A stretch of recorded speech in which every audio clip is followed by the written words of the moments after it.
100కు పైగా దీర్ఘకాలిక సమస్యలకు ఎటువంటి ఆపరేషన్ దుష్ప్రభావాలు లేకుండా హోమియోపతి చికిత్స.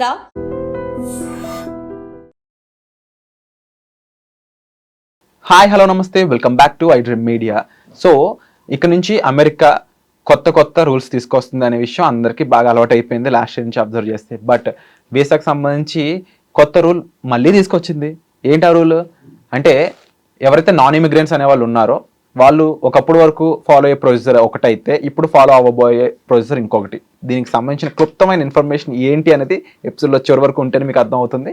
సో ఈ ఇన్ఫర్మేషన్ మనకి ఇవ్వబోతున్నారు హైకోర్టు అడ్వకేట్ అలాగే ఇమిగ్రేషన్ లాయర్ అయిన పృథ్వీ గారు. సార్తో మాట్లాడదాం. నమస్కారం సార్. నమస్తే. సో అమెరికాకి సంబంధించి ఎటువంటి రూల్ వచ్చినా మా ముందుకి వచ్చే ఒకే ఒక పర్సన్, ఒకే ఒక్క లీగల్ అథారిటీ పృథ్వీ గారు. సో అడ్వకేట్ పృథ్వీ గారు, మీరు చెప్పండి, అమెరికా తీసుకొచ్చిన ఎన్నో రూల్స్ వీసాకు సంబంధించిన మాత్రం చాలా ప్రాపర్గా పాటించేలా చేస్తుంది. అండ్ ట్రంప్ దాంట్లో చాలా తుచ తప్పకుండా ప్రతిదీ కూడా ఇన్డెప్త్గా పాటిస్తున్నాడనే విషయం అయితే అందరికీ తెలుసు. మరొక కొత్త రూల్ అయితే తీసుకొచ్చారంట. ఇక నుంచి నాన్ ఇమిగ్రెంట్స్ వీసాకు సంబంధించిన ప్రొసీజర్ వాళ్ళ ఓన్ కంట్రీలోనే ఉండి చేసుకోవాలి అని చెప్పేసి. అసలు ఆ ప్రొసీజర్ ఏ విధంగా ఉంటుంది, ఏంటి ఆ ప్రొసీజర్, మరి ఈ రూల్కి సంబంధించి ఎవరెవరు ఎఫెక్ట్ అవుతారు, ఏ టైంలో దేనికి సంబంధించి మనం ఇక్కడ అప్డేట్ తీసుకోవాలంటారు? విరాట్ బిఫోర్ కోవిడ్ ఏదైతే ఉందో ప్రోగ్రాము సేమ్ ఇప్పుడు ఆయన తీసుకొచ్చిన రూల్ ఏదైతే ఉందో అదే పాటించేవారు. అంటే మనకు ఉండేటువంటి కన్సల్టెంట్స్ ఉంటాయి, అమెరికన్ కన్సల్టెంట్స్ మనకు ఉన్నాయి, కేవలం 5 ఉన్నాయి. Metropolitan cities. అండ్ మనకి ఇక హైదరాబాద్ వాసులకు చాలా అదృష్టం ఏంటంటే హైదరాబాద్ ఒకటి ఉంది. అంతేగాని ఇంకెక్కడ సిటీస్ లేవులా. బాంబే, ఢిల్లీ, కలకత్తా, చెన్నై, హైదరాబాద్ 5.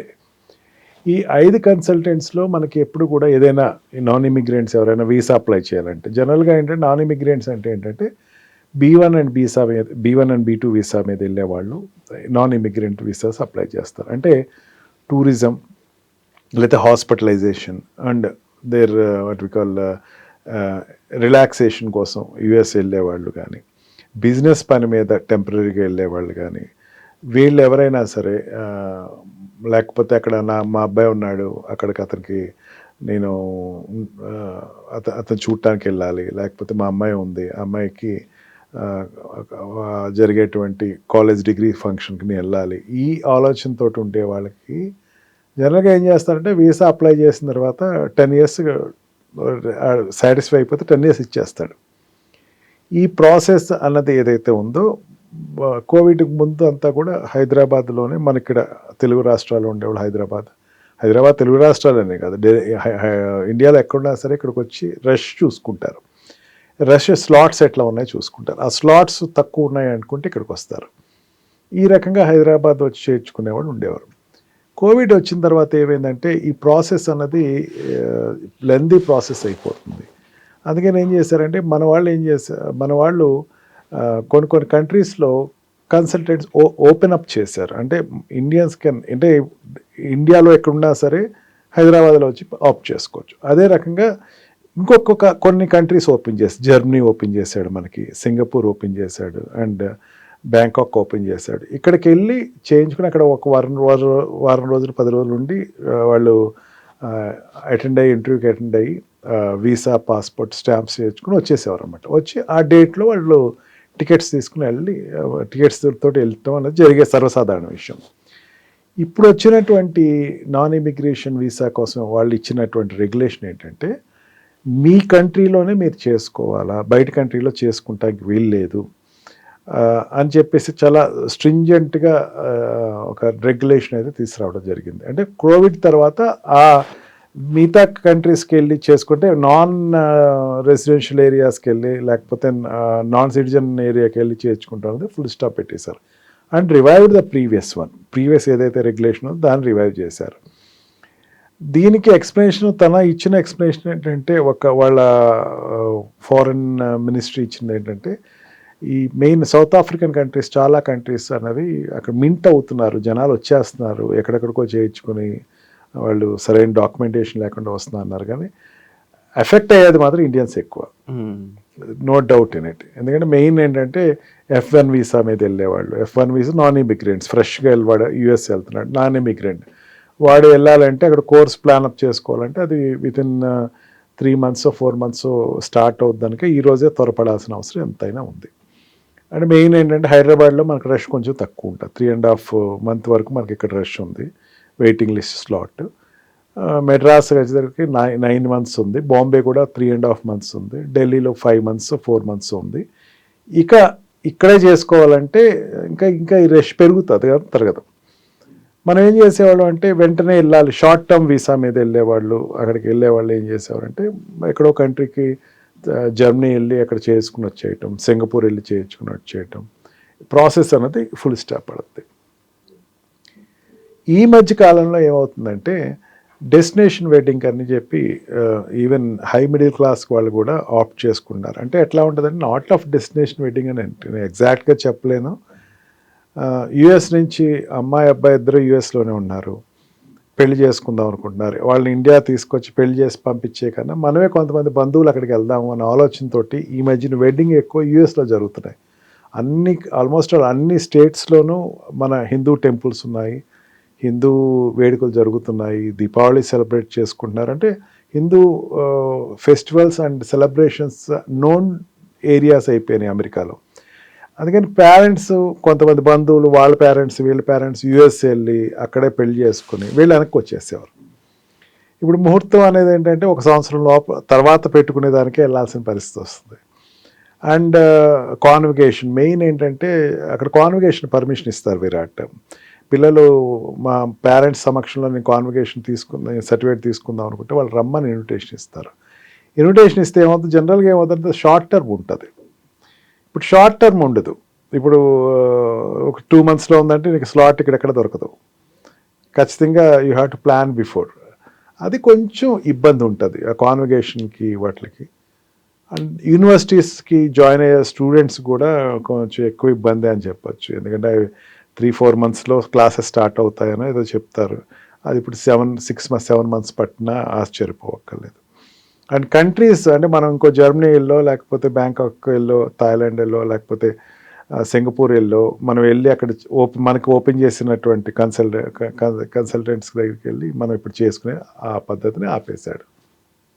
సో క్లియర్గా స్టూడెంట్స్ అనే వాళ్ళకి ఇక్కడ రిస్క్ అనేది నాకు అనిపిస్తుంది. ఎందుకంటే అకాడమిక్ ఇయర్ అనేది చాలా జాగ్రత్తగా ప్లాన్ చేసుకుని యూఎస్లో చదువుకోవాలి.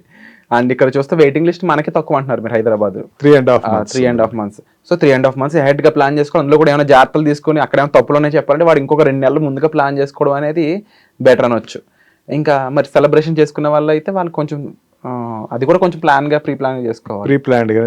అండ్ కానీ ఇక్కడ మీరు అబ్జర్వ్ చేస్తే అమెరికా వాడికి సెలబ్రేషన్ పరంగా వచ్చే వాళ్ళకి మంచి ఇన్కమ్ కింద చూసుకుని డెస్టినేషన్ వెడ్డింగ్ అనుకుంటే అది తగ్గుతుంది కదా.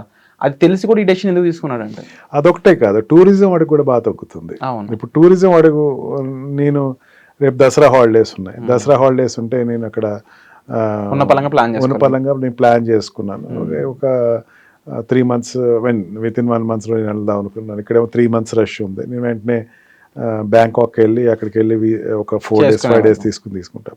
టూరిజం దీనివల్ల గట్టిగా ఎఫెక్ట్ అవుతుంది. వీసా ఎక్స్పైర్ అయిపోయే వాళ్ళ పరిస్థితి చాలా వీసా ఎక్స్పైర్ అంటే అమెరికాలో ఉండి వీసా ఎక్స్పైర్ అయ్యే వాళ్ళకి ఇది ఎఫెక్ట్ అవ్వట్లేదు విరాట్. దానికి ఎగ్జామ్షన్ ఇచ్చాడు అవుట్ కాస్ట్ వాళ్ళకి. అక్కడి నుంచి కాకుండా బయట కంట్రీస్ నుంచి వెళ్ళే వాళ్ళకి మాత్రం ఇది ఎక్కువ ఇబ్బంది ఉంటుంది. అండ్ మెయిన్ ఏంటంటే అక్కడ ఉండే ఇబ్బంది పడే వాళ్ళు ఎవరంటే ఓల్డ్ ఏజ్ సిటిజన్స్ 75+ ఉండేవాళ్ళు అండ్ 14 years లోపల ఉండేవాళ్ళు. దే ఆర్ నాన్ సిటిజన్స్ అనుకోండి. అంటే ఇప్పుడు అక్కడ ఉన్న గ్రీన్ కార్డ్ ఇక్కడికి ఇప్పుడు H1B వీసా మీద వెళ్ళి అక్కడ పుట్టలేదు, బర్త్ సిటిజన్ కాదు, వాడికి ఏంటంటే అక్కడికి వెళ్ళి డిపెండెంట్ వీసా మీద వెళ్తాడు. డిపెండెంట్ వీసా మీద వెళ్ళి అక్కడ స్కూల్లో జాయిన్ అవుతాడు. ఆడు 14 years లోపల ఉంటాడు. 14 years దాటితే వాడికి అక్కడ రెసిడెన్షియల్ పర్మిషన్ ఇస్తారు. 14 years లోపల అనేసరికి again he has to come back to India. ఇక్కడికి వచ్చి మళ్ళీ వీసా ఎక్స్టెన్షన్ చేసుకుని మళ్ళీ వెళ్ళాల్సి వస్తుంది. జనరల్గా అక్కడి నుంచి జర్మనీ వెళ్ళిపోయి అక్కడ చేసుకుంటాం, లేకపోతే స్పెయిన్ వెళ్ళి చేసుకుంటాం, యూరోపియన్ కంట్రీస్ వెళ్ళి చేసుకుంటాం. యూరోపియన్ కంట్రీస్కి అయితే ఈ వెసులుబాటు ఎక్కువ ఉండేది. ఒక కంట్రీ నుంచి ఇంకో కంట్రీకి వెళ్ళి రష్ ఎక్కడ తక్కువ ఉందని వెరిఫై చేసుకున్నాం. కానీ ఇప్పుడు మనకి ఆ చాయిస్ లేదన్నట్టు చెప్పచ్చు ఇది. అండ్ డెఫినెట్లీ ఇది రూల్ ఎంతవరకు ఎస్టాబ్లిష్ అవుతుంది, తర్వాత ముఖ్యంగా ఇండియన్ ప్రొసెసర్స్ కాస్త స్లో ఉంటేనే విషయం అందరికీ తెలుసు. సో ఇలాంటి చోట్ల మళ్ళీ ఎలాంటి ఇబ్బందులు ఫేస్ చేస్తారనేది కూడా ఇంకొక పాయింట్. అండ్ యాజ్ ఇమిగ్రేషన్ లాయర్కి మీరేమంటారు? ఇక్కడ నుంచి జరిగే ప్రాసెస్, మన ఇండియాలో జరిగే వీసా ప్రాసెస్ అనే వాటికి ఏదైనా బెస్ట్ ఎగ్జాంపుల్ ఇస్తారు, కేస్ స్టడీ లాంటిది ఏదైనా? అంటే ఇప్పుడు ఇక్కడ నుంచి నాకు ఒక పేరెంట్ అడిగాడు, మా అమ్మాయి నాకు ఇన్విటేషన్ ఇచ్చిందండి, నాకు రిజెక్ట్ అయ్యింది, మళ్ళీ స్లాట్ బుక్ చేసుకోవాలంటే నాకు ఇంకొక నెక్స్ట్ స్లాట్కి వెళ్ళాలి అని చెప్పేసి. దేనికి ఇన్విటేషన్ ఇచ్చారంటే నా అమ్మాయికి అక్కడ కాన్వికేషన్ ఉందండి అని చెప్పి. కాన్వికేషన్ విత్ ఇన్ 2 monthsలో 3 monthsలో ఉంది. మరి ఏం చేద్దాం అనుకున్నారంటే నేను హైదరాబాద్ నేను ఆప్ట్ చేసుకుంటున్నానండి, నాకు ఇక్కడే రష్ తక్కువ ఉంది, ఇక్కడ నేను వెళ్తున్నాను. దెన్ ఐ సెడ్ దట్ ఇక్కడెక్కడ మీకు సరిగ్గా చెప్పలేదమ్మా, ఈ ఇంటర్వ్యూలో ఇక్కడెక్కడ మీరు ఎక్కడ ల్యాగ్ అయ్యారు, ఇక్కడ కరెక్ట్గా చెప్పండి, ఇక్కడ కరెక్ట్గా చెప్పండి అని చెప్పాము. Then they proceeded accordingly and they got it. ఇప్పుడు ఏమైపోతుంది, ఇంకొక హాస్పిటల్ కోసం వెళ్ళాల్సిన పరిస్థితి వచ్చింది, హాస్పిటలైజేషన్ కోసం. అక్కడ యుఎస్లో డాక్టర్ దగ్గరికి హాస్పిటలైజేషన్ కోసం ఒక పేషెంట్ తాలూకా వ్యక్తులు వస్తే మీరు బెటర్ అక్కడికి వెరిఫై వెదర్ జర్మనీ కానీ మీరు సింగపూర్ కానీ చూడండి అంటే, సింగపూర్లో రష్ తక్కువ ఉంది అండి, then better go there and ఇమీడియట్గా. అంటే హాస్పిటలైజేషన్ ఇమీడియట్ అటెండెన్స్ ఉంటుంది కాబట్టి అతనికి యుఎస్కి వెళ్ళి ట్రీట్మెంట్ కోసం అతను వెళ్ళగలిగాడు. And one of my client who plan themselves, మా పిల్లలు అక్కడే ఉన్నారండి, మేము అక్కడే పెళ్లి చేద్దాం అనుకుంటున్నాము, అక్కడ నుండి ఒక 3 months 4 months ఉందాం అనుకుంటున్నాం అంటే, ఎన్నాళ్ళలో ముహూర్తం ఉందంటే ఒక 5 monthsలో ముహూర్తం ఉంది, 4 months 4 and 2 to 5 better opt it. I only advised them. So very అహెడ్గా ప్లాన్ చేసుకుంటే తప్ప మోస్ట్ ఆఫ్ ది సిచ్యువేషన్లో కాస్త చేదు అనుభవం.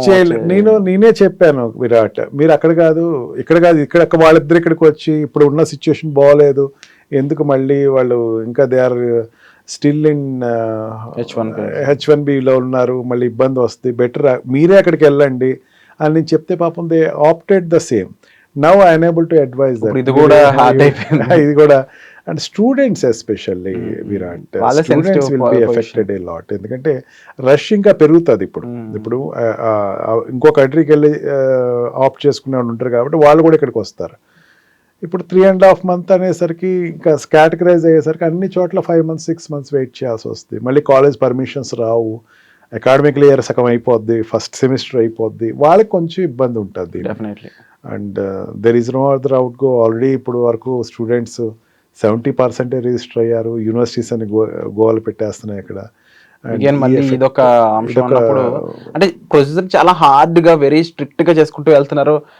డైరెక్ట్ స్టూడెంట్స్ దగ్గర ఫిల్టర్ చేసుకుని నాకు బాగా హార్డ్ అండ్ బర్నింగ్ డిజైర్ ఉన్న వాళ్ళు అమెరికా రావాలని ఆయన అనుకుంటున్నాడో లేదో అర్థం కావడం లేదు, కానీ వెళ్ళే వాళ్ళకి మాత్రం చాలా ఇబ్బందికరంగా ఉంది. They definitely opt out other countries అయితే మాత్రం డెఫినెట్లీ మీరు చెప్పినట్టు అక్కడ యూనివర్సిటీస్కి పెద్ద దెబ్బ కిందే ఆలోచించాలి.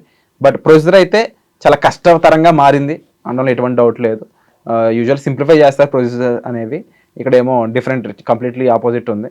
సో ఈ విషయంపై మీరు స్టూడెంట్స్ అయి ఉండొచ్చు, పేరెంట్స్ అయి ఉండొచ్చు, మీరేమైనా ఫీల్ అవుతున్నారో తప్పకుండా కామెంట్ సెక్షన్లో మెన్షన్ చేయండి. అండ్ ప్రతి విషయం మీద మీకు క్లియర్ అనాలిసిస్ కావాలి, క్లియర్ ఇన్ఫర్మేషన్ కావాలి, ఒక హెల్ప్ కావాలనుకున్నట్లయితే డిస్ప్లే అవుతుంటాయండి పృథ్వీ గారి నెంబర్స్. మీరు సార్కి కాల్ చేసి సార్తో పాటు డిస్కస్ చేసి మీరు డెసిషన్ తీసుకోవచ్చు. Thank you so much. And don't forget to subscribe to iDream. And for more videos, please subscribe to iDream. Please subscribe to iDream. Please subscribe iDream. And please subscribe to iDream. For more videos, subscribe to iDream. please like, share and subscribe to the channel. Congratulations, iDream. Subscribe to iDream. Subscribe to iDream. So subscribe to iDream Media. iDream team andarki huge congratulations. Please subscribe iDream Media. Please subscribe to iDream. Subscribe iDream. Please subscribe to iDream. iDream అంటే నా కళల ఛానల్ను subscribe చేసుకున్న నోరు తిరుగుతలేదు, మీరైతే గంట గుర్తు కొట్టండి. For more such videos, please subscribe to iDream. Subscribe to iDream. Please subscribe to iDream. Please subscribe iDream Media. Please do subscribe to iDream. Please subscribe to iDream Media. For best entertainment and information, please subscribe iDream.